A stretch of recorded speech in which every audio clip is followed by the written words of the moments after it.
Escrimeuses et escrimeurs, bienvenue dans un tuto minute qui reprend les idées de ligne et de cible vues dans une précédente vidéo. Ceci nous permettra d'aborder la notion de position de la main.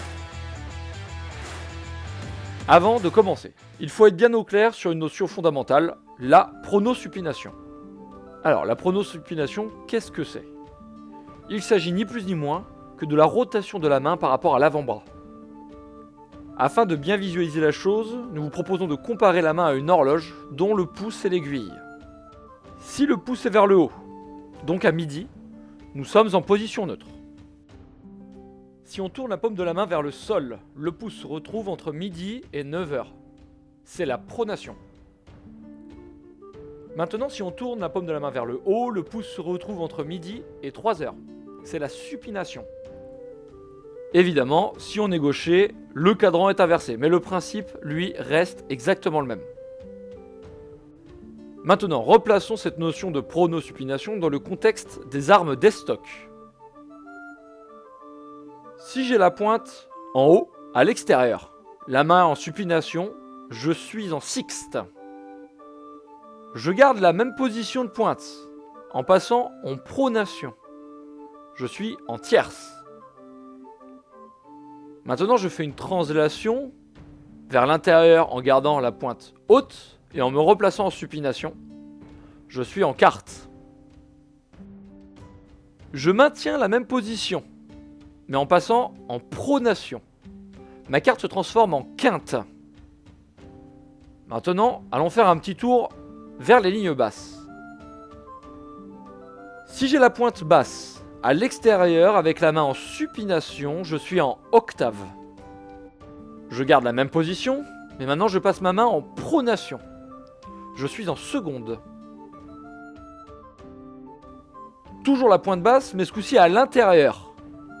En supination, je serai en septime. Avec une rotation pour amener mon poignet en pronation, je suis en prime. Et enfin, si la pointe est à hauteur de la main et qu'on peut tracer une ligne droite, main, coude, pointe, nous sommes ce qu'on appelle vulgairement en position neutre. C'est une position qui est surtout utilisée dans la pratique de l'épée. Maintenant, qu'en est-il des armes de taille? Interception oblige, on va devoir avoir une sélection de parades, on peut dire forte, avec une distinction de deux systèmes défensifs. On va commencer par le premier. Arme à l'extérieur. En pronation, pointe en haut, je suis en tierce. Avec une translation de la main vers l'intérieur, pointe toujours haute, mes mains en supination, je serai en quarte. Si je repasse la main en position neutre, mais en levant l'arme pour avoir la lame au-dessus de ma tête, je suis en quinte. Attention cependant, à bien garder l'arme légèrement en avant de la tête pour avoir une protection optimale. Et voilà pour le premier système défensif.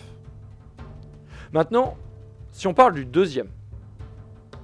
Si je suis en pronation, la pointe vers le bas en protégeant mon extérieur, je suis en seconde. Si je reste en pronation, pointe vers le bas, mais que je place ma main à l'intérieur, je passe en prime. Et pour finir, la quinte inversée. Il s'agit d'une quinte où on a inversé la position de la main et de la pointe. Merci d'avoir suivi cette vidéo et rappelez-vous que votre équipe enseignante est là pour vous aider à digérer toutes ces informations et pour répondre à vos questions. Il ne nous reste plus qu'à vous souhaiter une bonne fin de journée et à bientôt sur les pistes.